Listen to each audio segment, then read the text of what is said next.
Okay, welcome everybody with a new episode from Real Estate IQ, and we're gonna be having AJ coming on board on stage very soon. We'll introduce AJ, and we're gonna ask him all kinds of questions about real estate investing and how you're able to win deals. Now, before that, I want to just give a quick introduction of the host organization. This event is brought to you by Real Estate IQ, and we really believe in adding, a couple of foundational solutions for real estate investors. The three things that we see is number one is just continuous education. Right, we can never learn enough and know enough. There's always new things happening in the real estate world, and also new trends.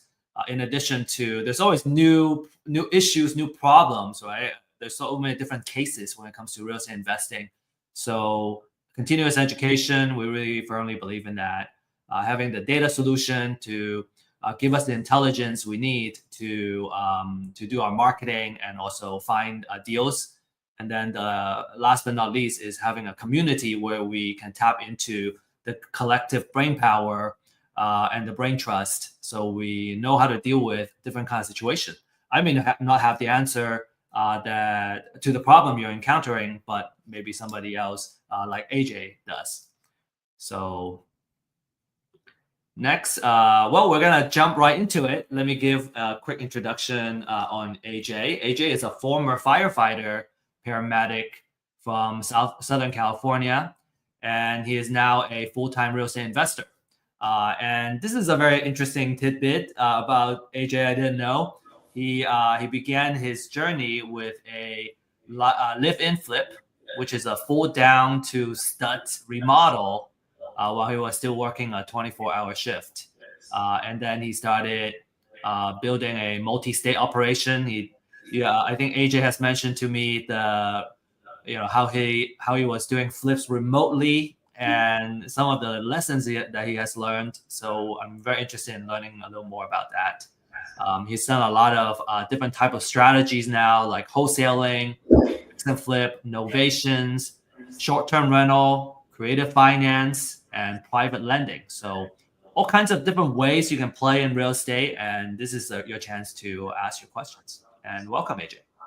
Hey, Steve. Thanks for that little intro. Yeah, your audio, it sounds like you're kind of far away. Is there a way you can adjust that so our audience can hear better? Let me see something. Give me 1 sec. I'm gonna get my headset. I'm gonna look a little goofy on here with my travel set. There is a little bit of echo, but I can hear you better now. So maybe it was me.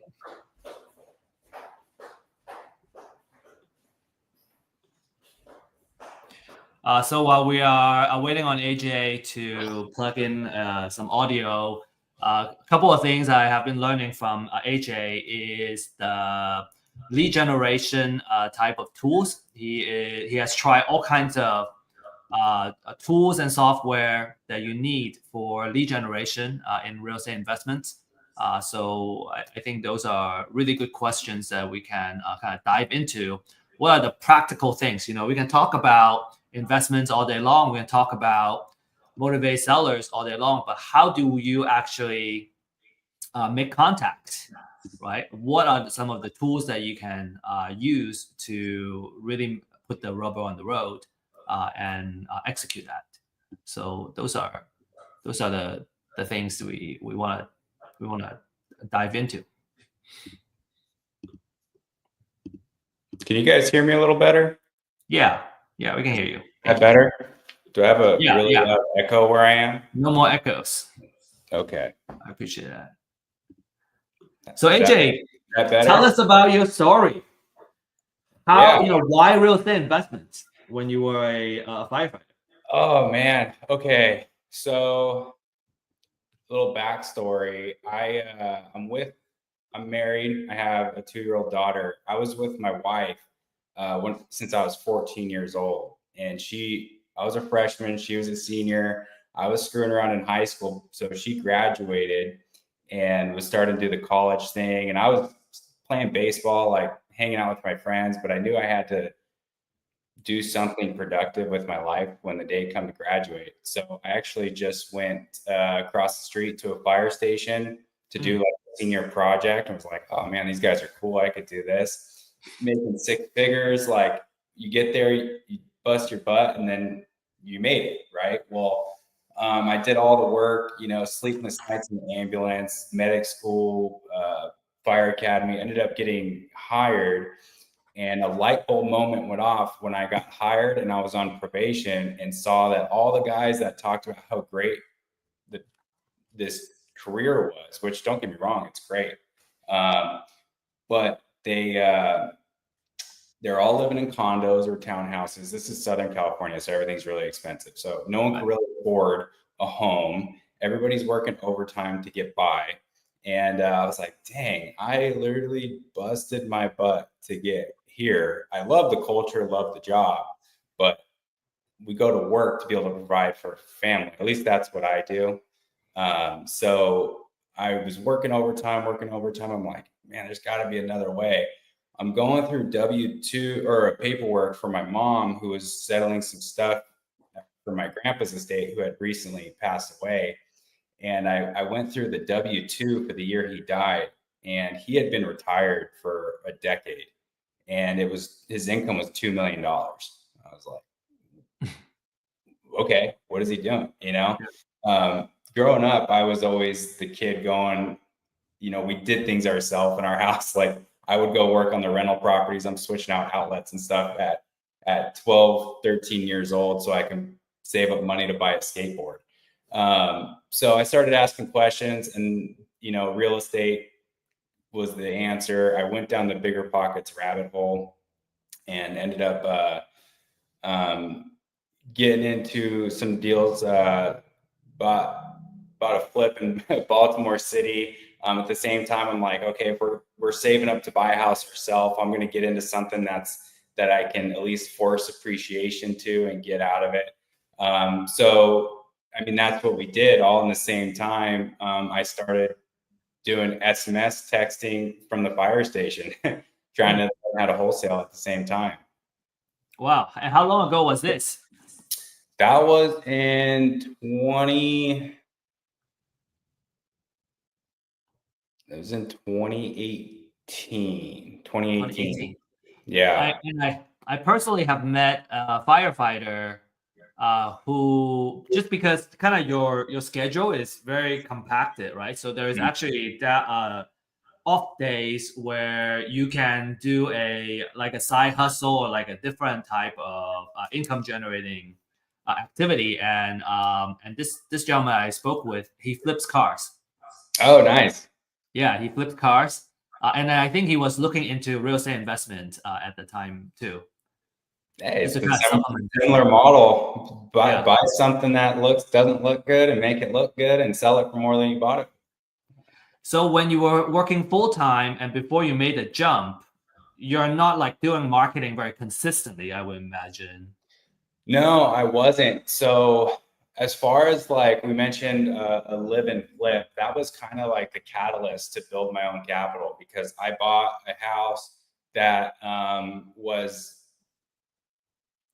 total hoarder. It was a rental property, super dilapidated. I mean, we had to cut drywall out just to get rid of the smell, stain the carpet or stain the concrete because it smelled so bad from animals.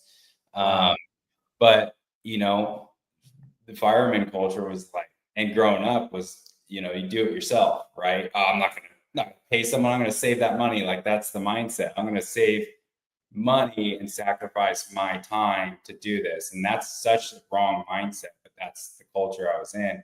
So bought this house, bought it for $650, ended up putting like 150 into it, literally like demoed it down to the studs. I paid plumbers to repipe it, but I rewired it myself. I did pretty much everything: kitchen install, bathrooms, flooring, everything. That now will appraise for 1.3, and we still own this property. And that's a pretty high price range. That's because you're in California, right? Yeah, that is good point. Yes, that is because it's in California. It's the higher price point, and luckily we're about to exit California, but this is going to be a great rental property. Mortgage on PITI is about $3,400 a month on Hmm. this residence, and we're going to rent it out, and it's going to rent for 4,500 all day. Yeah, for sure. Mhm. And tell us, so you were living in there, and how do you? So basically, it was house hacking, and I was Yeah. always curious about kind of how do you do manage that logistics of house hacking? Oh man, having a very patient wife. We were Ah, walking on concrete floors for a minute. Yeah. yeah, Yeah. Having a very patient wife is great. I mean, I would work 3 days at the fire station. I would come home and work 3 days at home. I'd go to the yeah. fire. It was a break to go to work to like maybe Ah, let my body rest for a little bit. So, it was a lot of work. I mean, I don't recommend it, but like I said, the fireman culture is I'm not going to pay someone to do that. I'm going to do it myself because we're very hands-on and detail oriented. And that was a big thing with contractors that I experience now. It's really hard to find a good contractor that pays attention to detail. We're sitting here in this property that we had to renovate after the hurricanes here in Florida, and this is an Airbnb property. And as I'm going through here, mm, so I see a lot of things that me personally, like if I was the contractor on it, I would probably pay attention to that. But I always got to kind of gauge myself back a little bit because I do come from that culture. But yeah, to answer your question, it's a hard balance. But if you're just getting started, it's a good way to get started and force some appreciation, get some capital back without going out and leveraging private money lenders or hard money. And if you fail, the problems, if I failed, I knew if I failed, if I took money out, which I pulled a HELOC out, which allowed me to now be my own, which like lender for doing renovations, things like that. If I did that at the beginning, I would feel uncomfortable if I failed and then had to pay back a private money lender. It's just not something I was right. comfortable with. I don't recommend it, but it's just the way I did it. So I know you just mentioned a HELOC. How did you fund that first deal? Was it all kind of out of your own pocket? Yeah, that was literally out of my own pocket. So we were saving up for a house at that point. We were Yeah. renting and got this deal or this home. We were able to buy pretty at a good price because of this situation or the condition it was in. But I had a little bit of nest egg saved up for like a bigger down payment or whatever. We put a lower down, use that for renovations. And our schedule was work 2 days on, 1 day off, or 2 days on, 4 days off. But I would always fit in a third day of overtime. So that extra day of overtime was always funding my next big leap. Like, all right, now we got to paint, we got to restucco the outside and paint.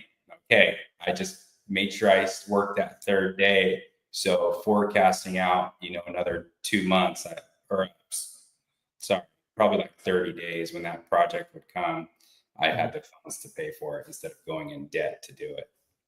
I see. Okay, that's really cool. And now you talk about laying down the flooring and all that, AJ. My question for you is, when I look at kind of full tear down, that's a very ambitious project, and I'm not a handy person. I'm kind of a tech guy, I guess. Uh, Yeah. so when you first look at the property, did you already kind of go, yeah, I know how to lay down the flooring and paint. I can I know how to do it, or I know I can learn it from YouTube or whatever and figure it Oh, out. a lot of YouTube University. There's a construction. I mean, like I said, I grew up in a family that was very hands-on. So a lot of it kind of just comes natural, like common sense to me, just because I've seen a lot of it. But as far as like LVP flooring wasn't like something I've done before at that time. So yeah, a little bit of YouTube, a little bit of there's always someone in the fire service that has a second job that does This guy does electrical on the weekend. This guy does HVAC on the weekend. So I would leverage a lot of my relationships. Oh, I love that. Just kind of networking within the fire department. Yeah. Oh, okay. Uh, I'm gonna share my my idea of home improvement or home project was there's a shower we have downstairs and the tiles were cracking. I go, what is that? It was kind of falling off, so I pull it off, and then start seeing wood rot in the shower. I go, oh man, if I keep pulling, I'm gonna find more wood rot, and I might have to replace the whole bathroom. I'm not ready to do that, so I just let it dry out. I put the fan in, let it dry out, and I put some I think concrete boards, drill it in, and then just kind of put some tiles back on. But I actually didn't know how to put the tiles back on. I had to ask my brother-in-law to help me, who's more handy, and kind of finish that up and caulk it. But that was like, that was already too ambitious for me, maybe just to. Yeah. Shower is an ambitious thing, even a little repair like that, because there's so much to it. There's the backer board, there's waterproofing, and there's the tile. Yeah, so I guess it's called the backer board. So let me ask you this: if somebody wants to learn how to house hack or like kind of do all this, would you know what like YouTube videos that they should learn kind of just through this project? You can probably compile a whole list. Yeah. It depends the scope of work. First of all, if you're house hacking, I do not recommend doing a full gut remodel. I don't recommend that. Even doing your first flip, I wouldn't recommend doing that. I unfortunately chose the harder path on a couple of them. It could be a greater win, but the risk is so much greater, just your time, energy, things like that. But yeah, I mean, if you get in YouTube, there's a couple, it's been a while since I've had to look at YouTube, to be honest, for construction stuff, but there's a couple guys that are really like, you can look at them and you trust what they say makes sense. Like there's a guy, I don't know his name, but he's out of Canada. So you'll start seeing a trend of like, there's 2 or 3 main people on YouTube talking like construction stuff. But I wouldn't suggest doing any YouTube for like electrical or plumbing. But if you want to do YouTube for like framing non-load bearing walls, or knowing how to identify what a load bearing wall is, like it goes in steps, right? Like, so first of all, if you're going to demo, you demo, and then you got to go into, you got to have a plan first, but you're going to demo, and then, you're going to fix framing, and then you're going to go into the mechanics, plumbing, electrical, HVAC. Don't DIY those. Just hire those out. It's going to cost you more in the beginning, but if you cover it up with drywall and you made it's going to cost you way more to fix it. And then when it comes to like hanging drywall and taping and texture and stuff like that, sure, you can learn it, but drywall, you guys cheat, come finish it. So like you can hang drywall yourself, like watch YouTube on that to know where to put your seams. Don't put them right over like a door jamb because it's going to crack over time. Put it over the middle. But then when it comes time to tape and texturing, hire someone to do that. Guys will come in and knock it out in a couple of days and it's done. They have the right tools, the guns with that beads and stuff like that. And then painting, like if you're going to paint, like that's an easy DIY thing, but it's even painting, like look at YouTube, look at just some tips and tricks for painting, because believe it or not, there's a way to hold the roller. There's a roller and then there's the bracket that goes in one side. Do you hold the bracket on the right or the left? So you want to lead with that edge. So it's just little things like that, because it won't create the lines in the paint. Just little things like that will create a better product. So it's always worth it to look at YouTube and kind of get some ideas of things. I find, I want to agree. I want to say I agree with the tools. There are so many tools, and there are different types of tools, maybe different quality that you can buy too, and that in of itself is like quite a bit of research. But I will say that now that you've done it, AJ, would you say that you actually kind of mentioned it, is that when you look at a contractor's work, you would know, if they are the high quality people that take it seriously, are you going to hire them again? Or Oh, even are you going to even hire them in the first place? you know Because now what? you have a trained eye to see it. You're bringing up such a good point. Kind of what you're asking is, I guess another way to ask is, would I do it different so I would gain this know-how now, or the education that I've learned? I wouldn't change a thing, because contractors are terrible. They'll take, not all of them. It's just hard to find the good ones. They're always busy and people don't want to share. They want to keep them to themselves.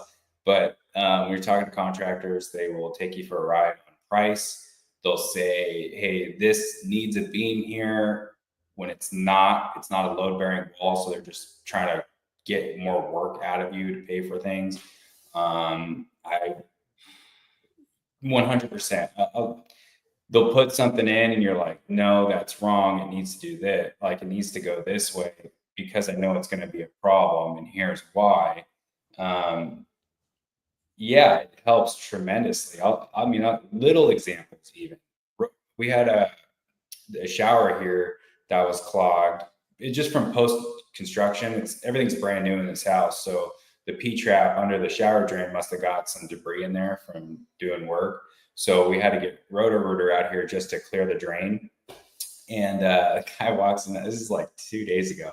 Guy walks in his house. This nice kid. I knew he's going to take his auger in there. He's going to take the drain top out, and he's going to put it down there and clear the debris. And I knew it was just in that shower, because that shower is the last exit before all the drains in the house exit the house. So I went upstairs, turned the tub on, took a shower in there, and downstairs, that shower, the water level didn't get higher. If everything was backing up, water would be coming out of other drains. So I knew it was just isolated to that shower. Dang, I got to get the guy here with the auger, put it in. It's like, it's unclogging a toilet. So he came in, he's like, okay, for everything, it's going to be, it was like $550, somewhere around there. I was like, correct me if I'm wrong, but you're just going to take that little drain off, put your auger down there about that far, and clear it out and be out in and out of here in under 20 minutes, right? He goes, yeah. I was like, there's no different than this and unclogging a toilet that we just had unclogged at another property like 2 weeks ago for like $120 or something. He's like, no, it's the same. I said, I'm not going to pay anything over $200 for this. He did the whole sales thing. Let me go talk to my manager. He came back. He's like, okay, $200. I'm like, dude, we just got over $300 off, because I actually knew what was going on, versus someone who has no idea. Say my neighbor, who's a kind old lady, would have made, I got to do what I got to do, and then paid the $550. And I think, here we're bringing up a really good point of, do it yourself, or you want to hire it out. There's always that great debate is it better to do everything ourselves? No, not really, because you don't have enough time in the day. Yeah. But does it make sense to hire everything out? Also, not really, because now you don't. I would say a more ideal situation is, while we're hiring it out, we kind of learn the ins and outs, so at least we can call BS. Getting over quoted like that. Yeah. So valuable to just kind of have a little bit of game in construction, so you can call that BS for sure. Yeah. So let's switch gears. So AJ, you talked about so after that flip, you decided, I want to do it full time. And so we got a question here. Did you build that business from scratch, and how did you kind of do that after your first house hacking? Yeah, well, I was able to leverage that and use that on a couple other projects. Like I said, flipped house out in Baltimore City, which was another full down to the gut remodel. Did some stuff over in Texas. We got this one here in Florida, which is main house, and it's got 2 units next door. So this is going to be 3 Airbnbs. And that pretty much funded like most of all of this, but also it gave me capital to start going direct to seller and creating that vertical integration within the business so I can generate my own leads. And that's kind of, when I was shopping around, I was buying stuff. Typically it comes from wholesalers, right? And wholesalers, when I started learning what wholesaling was, I was like, man, these guys, most of them suck. Like most of them are honest. They don't know what a deal is, or they're just trying to, either they don't know or they're being dishonest because they need to sell a deal and keep their light bill on. I ended up buying a property from New Western. I'm sure a lot of people have heard about them, but they have a terrible reputation. And I got so irritated with that deal. I was like, you know what? I'm going to start my own direct to seller thing. So that's when it pushed me forward to I started pretty much doing it, like I said, from the fire station. I'll take a step back. I actually needed to get more capital. And I was like, how do you buy deals cheaper? Like get into it with lower entry. And then I found that Pace Morby sub 2 took me down the creative path, which done a bunch of creative deals too. But within getting into sub 2, this is kind of like back-to-back events. Yeah. I got burned a little bit by New Western, not burned, but just tired of like dealing with wholesalers just in general, dishonesty, New Western. So I was like, I'm going to do it. Started off with the cold call, triple dialer line. I dialed for about 20 minutes and said, I'm never doing this again. Said, wasting my time. So I actually started doing SMS from the fire station and started doing some wholesale deals that way. So I guess your wholesale business was kind of built through SMS campaigns. It started as SMS, yeah. Mm-hmm. Maybe tell us a little more. That's interesting. Yeah, so SMS was just a way for me. First of all, I'm not going to sit on the line and triple dial. Terrible.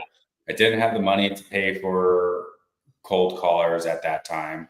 So I was like, SMS kind of like, well, do it myself. And I started doing it with batch leads. They had an SMS platform at that time. It wasn't great.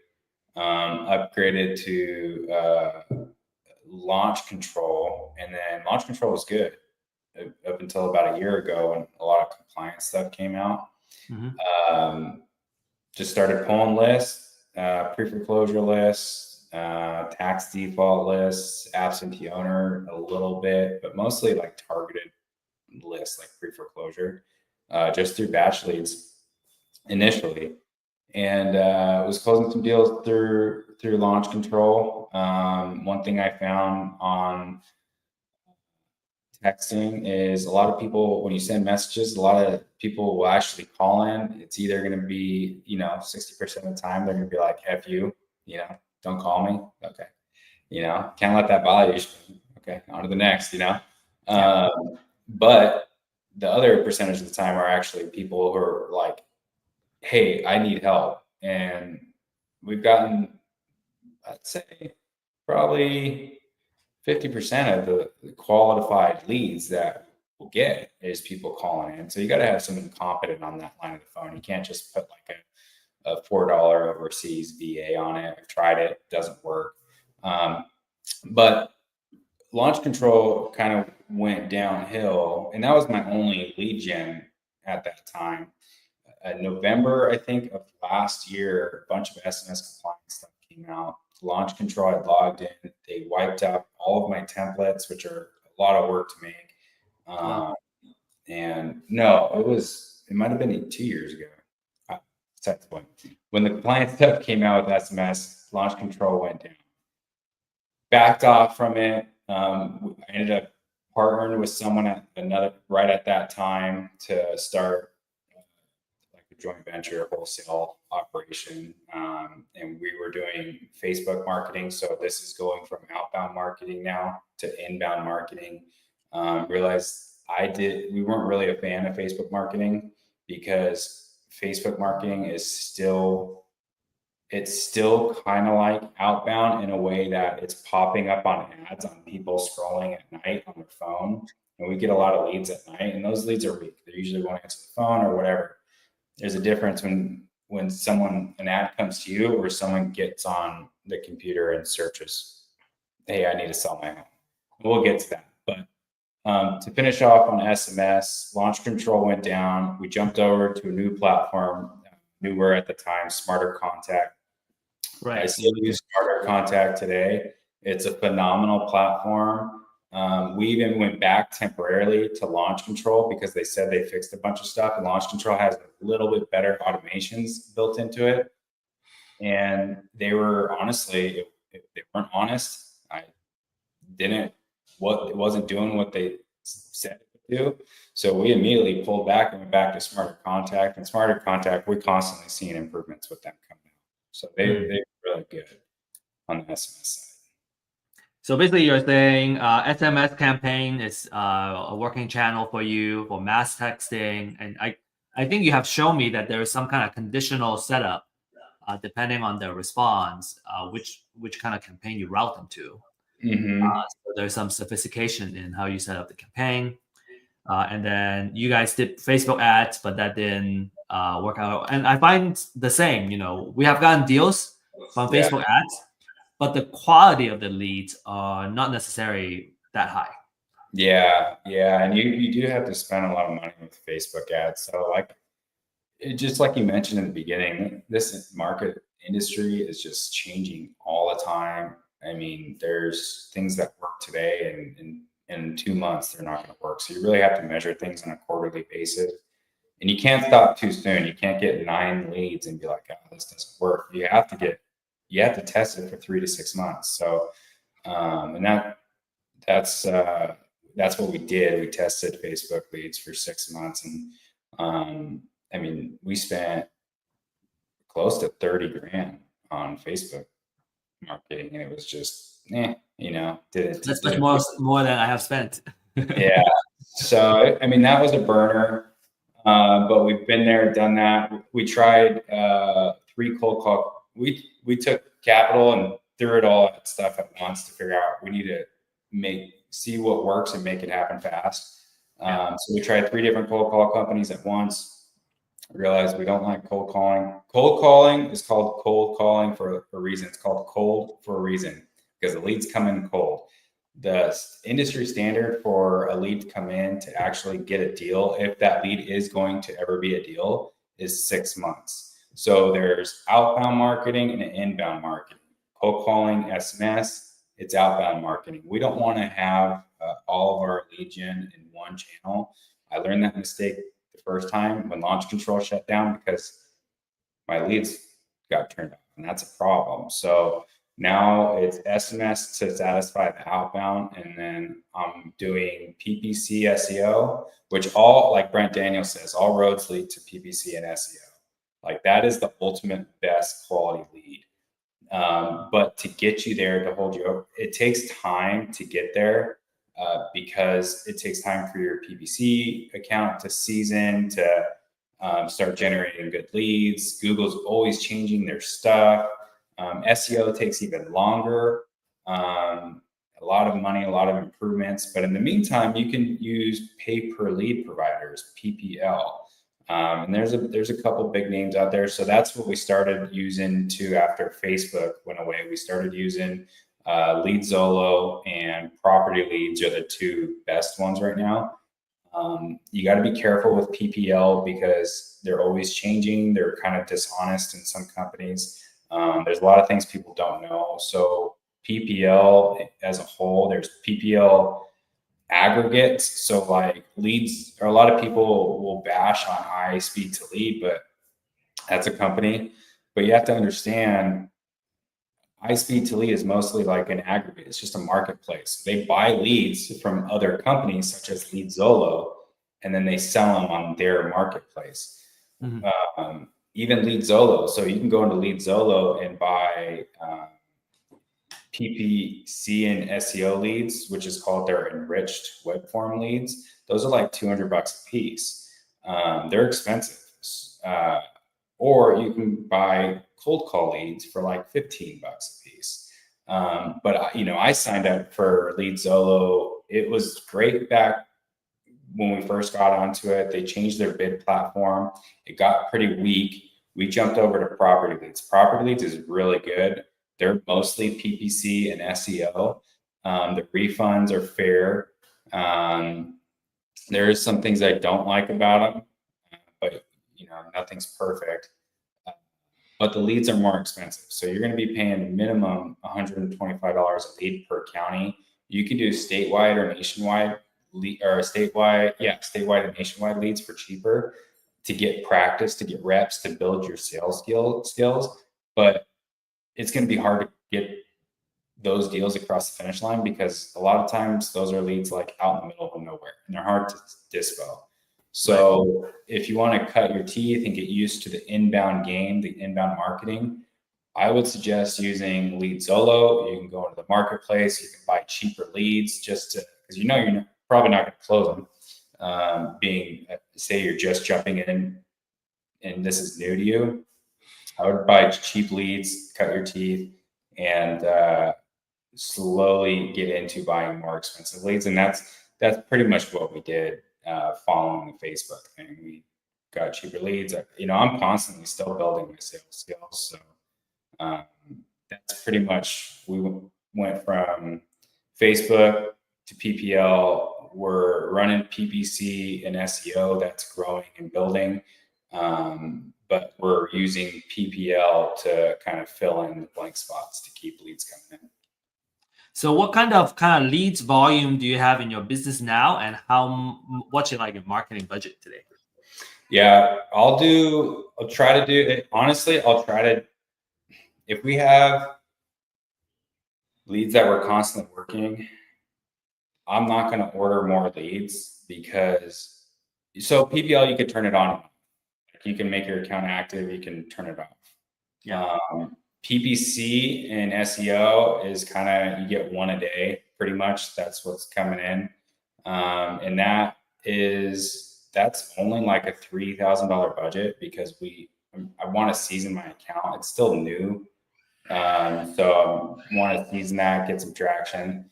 PPL, I'm also spending about $3,000 there a month.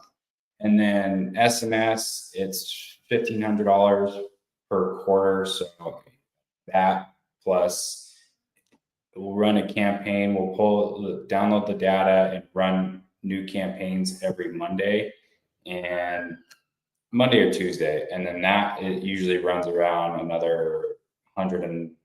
Mm-hmm. So, I mean, we're probably around $8,000 a month. Mm-hmm. But as far as leads count, so that PPC is kind of one a day, pretty much. The PPL, if we're not getting enough leads, or if we got a batch of bad leads and I already put them in follow-up or disqualified them and I'm not looking at any fresh leads, well, I can go into Lead Zolo in the marketplace and buy some. And then I'll probably get like 3 at a time. Yeah. So as a closer, I think having around 5 quality leads that you're actively working at a time is a healthy. That's a good metric. That's a good number. Yeah. Any more, you start getting overwhelmed. Like when we had the cold call companies coming in, we're getting my partner on the back end, who we're not partners anymore. I split off. He's doing some other investment stuff, and I wanted to go back to being solo, full transparency. But when I was getting inundated with leads on the closing side, that was more frustrating than having no leads because things are slipping through the cracks. It's your marketing dollars are going through the roof, and you have so many follow-ups that these could be deals, but you can't even touch them because you have to do the first touch on new leads coming in. So if you have just 5 that you have to manage, like your span of control, like in the fire service, what's the span of control? As a supervisor, 3 to 7 is your span. 5 is optimal. And I think that kind of applies here. If you got 5 leads that you're constantly working, talking to, following up, great. If you don't have 5, you need to get some leads to get 5. I like that. So you can have a good, like, that's basically your control. Yeah. Like, do I want to buy some leads, bring some in, or like, oh, it's time to kind of dial this down or shut it off because we have too many. Yeah, it's like my thermostat kind of. I have faced that too. I have and I I guess I kind of just dealt with it. I did not think as much about the how to control this. So I appreciate it. That's a really good. We have a question here from the audience. They ask, how does SMS work comparing to social media ads? Social media ads, like Facebook ads. Yeah, and maybe Twitter, X ads, or Instagram, all these other social media. So Instagram and Facebook are meta ads. So those two, I mean, when we talk about Facebook ads, we're talking about meta. And then there's TikTok. And then like you can build your own brand and bring in leads that way through being active on social media yourself. That's different than paying for, like, you get copyright and make an ad or whatever on ads that pop up on your feed. SMS is outbound, Facebook, Meta, inbound. So like I said, it's not the best quality inbound, but they're still inbound. So they are different kind of conversations. It's usually outbound is, say you're talking to an absentee owner, just a retired landlord or something. You called me, you give me a number. What, you called me. Oh, you want to sell your property? No, not really. If you gave me my wishing price, okay, now you get an inbound lead that comes in, say through PPL, who actively went to Google, searched, sell my house fast for cash. Now they're asking for us to call. It's now I can ask, okay, great. What are you hoping to get for your property? So it's two different kind of conversations. This one has a little bit more animosity or drama with it. This one might have some drama, but it's, we're not bugging them. They came to us. So it's a different experience for sure. SMS, the upside to it is you can be targeted with your data. So if someone's coming in from PPC, there is a lot of people that are just like, yeah, I'm not distressed. My home isn't distressed. I just don't want to use a realtor, or I don't want to pay for realtor commissions. So they're trying to pocket as much money as they can. That's not a good lead. That's one that we just kind of like put in nurture, follow up, make them a ballpark offer, and we'll follow up with them down the road. But SMS is, you can pull pre-foreclosure data, eviction data. Actually, Real Estate IQ is game changer with the data compared to, say, pulling it off Batchleys or PropStream. Night and day difference. You're going to waste your money if you're pulling it off Batchleys and PropStream. You're so late to the game and you're missing so much that aren't actually being found by Batchleys and PropStream. So that is the upside. The person you're reaching out to, they likely have to sell. So if they're in pre-foreclosure, their auction scheduled, they've already done most things more times than not. Where loan modification, can't borrow money, so they have to sell. Now, you're going to be fighting a lot of other people who are still calling them. They're getting hammered by calls every day. So you have to find a way to set yourself apart, have a good tone in your voice, not too salesy. So you have to be able to help these people in certain situations too. It's just not like, hey, do you want a cash offer? There's a lot more, like I said, kind of drama to it. There's always something crazy going on. So a lot of people we talk to, even in pre-foreclosure, if they don't, you have to be honest, like you can't be a dirty salesperson. Like if they really want to stay in their home, you know, they haven't done a loan modification, they have a bunch of equity, they have good income, they were just going through a divorce and one of them didn't pay the bill or and ignored it or something, then hey, I'm gonna refer you to my guy Antonio. He's a loan modification specialist. He's gonna take care of you. So I will refer people to get help for loan modifications, and then if they get to the point where they have to sell, well, then they come back and talk to me.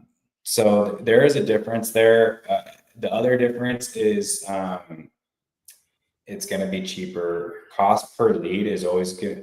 Cost per lead, like zoom out with all the marketing spend and everything, the cost per lead is going to be cheaper on SMS. Just keep in mind that kind of is a flawed metric because it should be looked at cost per deal.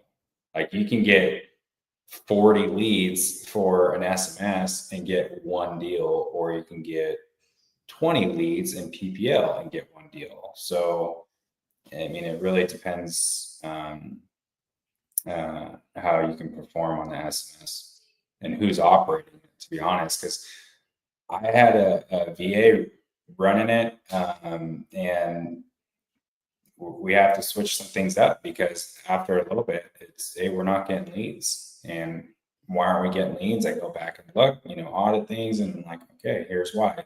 So you have to stay on top of someone if they're running it. So we're redoing training and implementing some new things that won't let so many leads slip through the crack. Yeah, I think that's very important too. Especially the moment you kind of step away from that particular piece of operation, how can you make sure your replacement can at least kind of like maybe 80%, ideally 100% of how you were operating it. Yeah. Another big difference between, say, outbound versus inbound.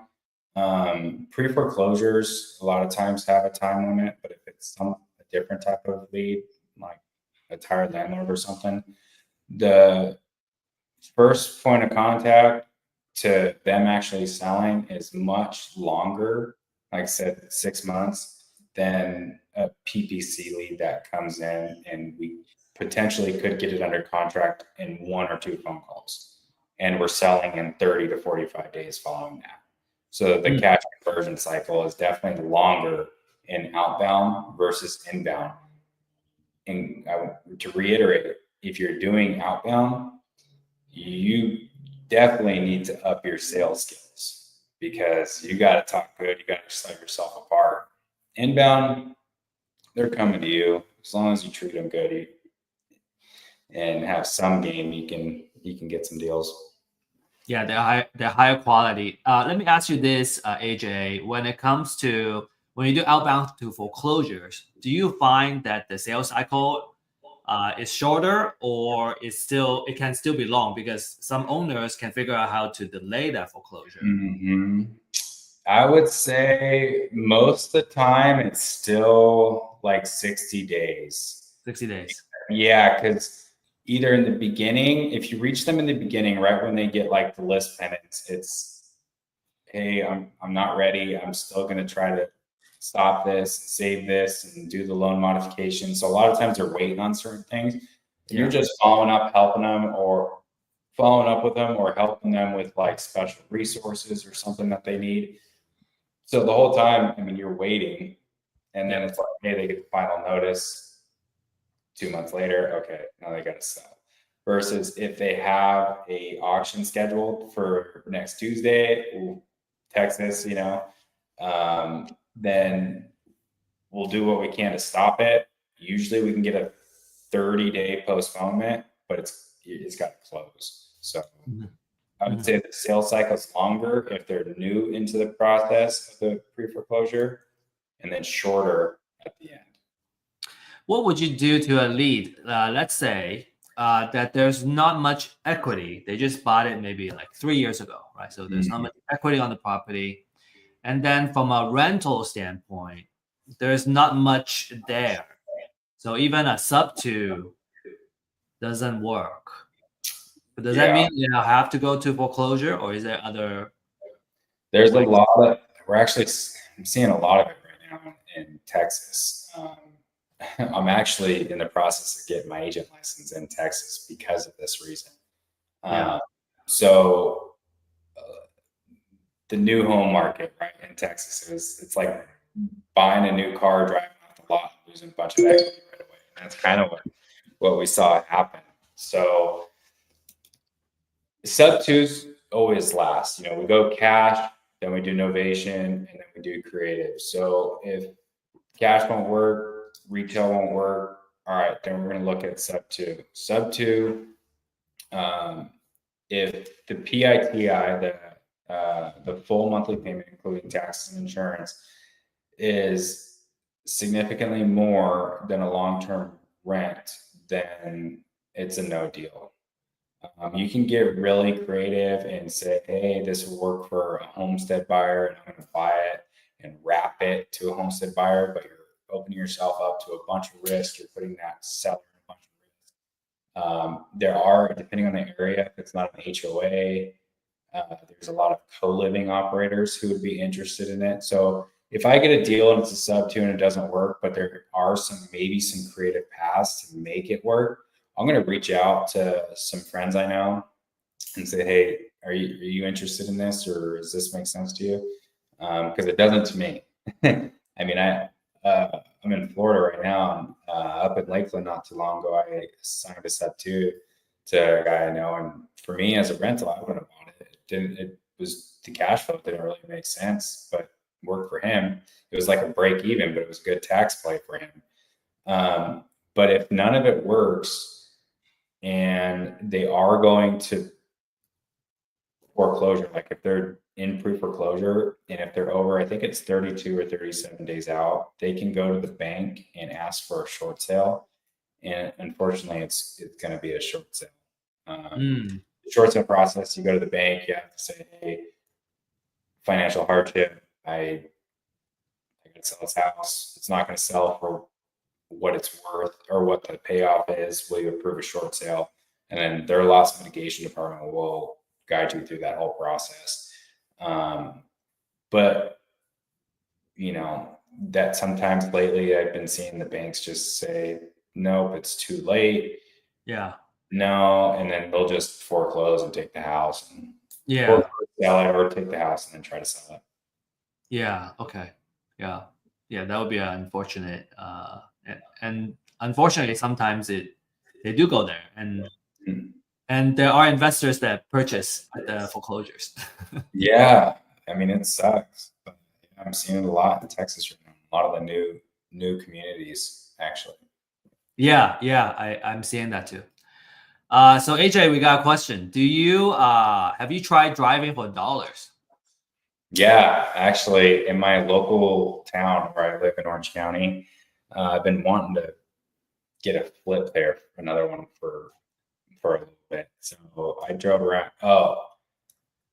What really prompted me to do this is because I have a 2-year-old that just loves to scream. So I'll throw her in the car. We'll drive around sometimes. I'll get my wife sometimes do her thing or whatever. But put her to sleep. Yeah, exactly. So in my local town, I did drive for dollars, but I didn't go anything further than that. I think it's a great way to build a list over time if you're really looking for a property in that area. I think the return on your time isn't worth it if you're trying to do it like on a bigger scale.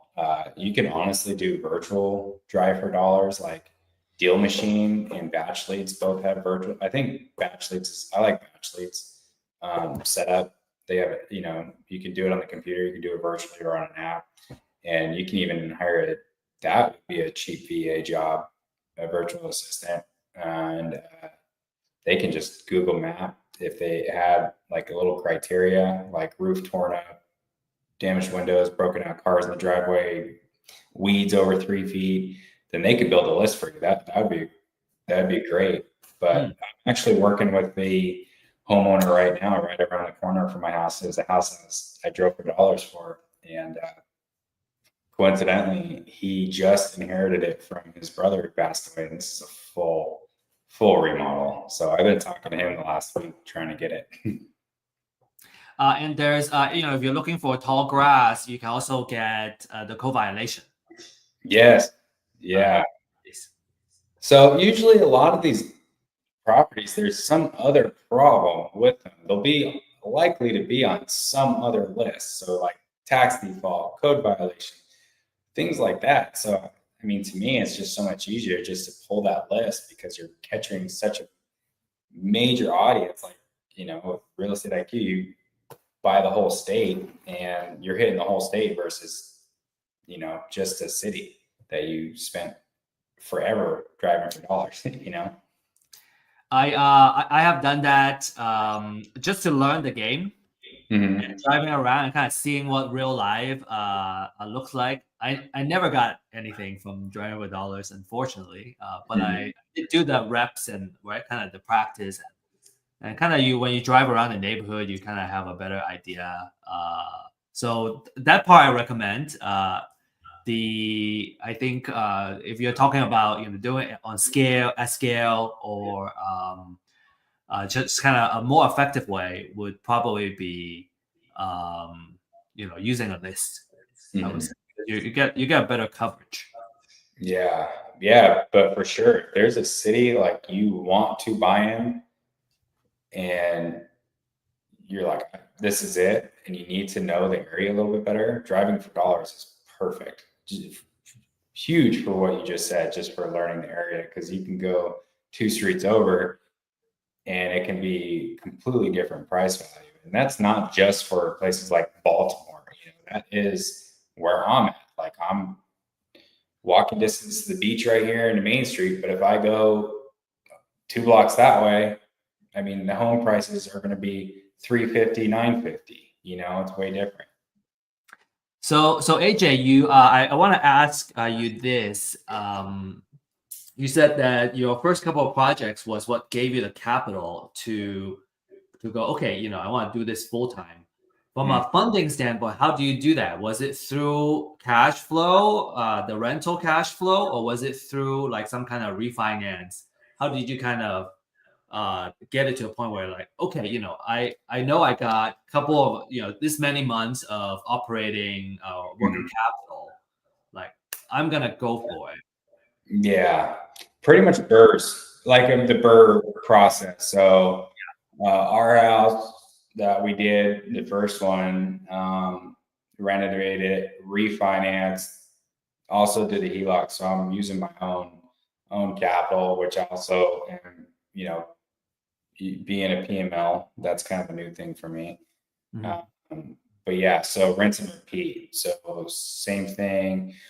Well, Baltimore, Houston, did 2 flips in each, or flip there, flip in Houston. Those were capital that came in. So, and then also the wholesale, that's keeping capital come in.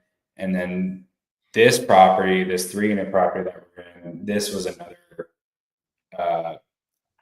I purchased actually with a commercial loan through my credit union, Firefighters First Credit Union. Shout out, man. They're phenomenal. If you're a first responder, check them out.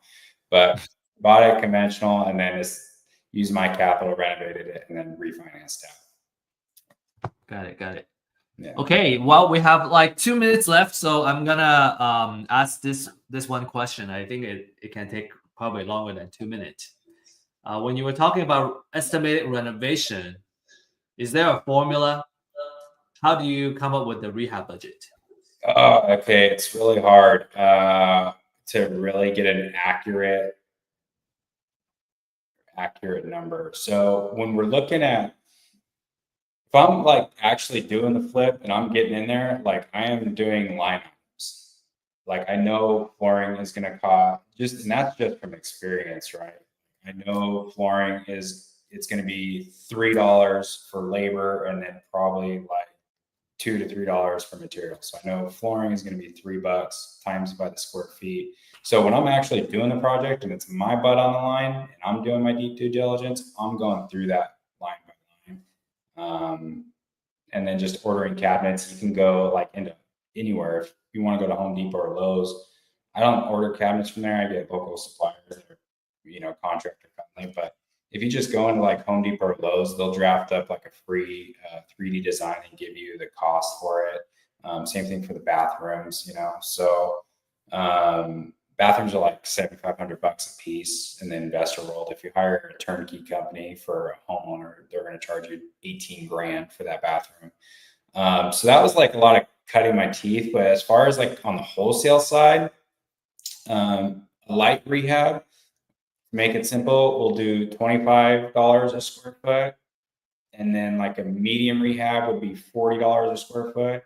And then a higher rehab would be $50 a square foot. And then if there's like a major thing that needs to be done, like a roof, well then, okay, we're going to add 10 grand. Or, okay, the AC all went out and it needs everything new. Okay, we're going to add 10 grand.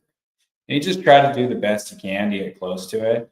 And if you lock up a deal and buyers go through there and they're like, ugh, you estimated a $60,000 rehab, man, you missed this and this, it's going to be $100 grand rehab.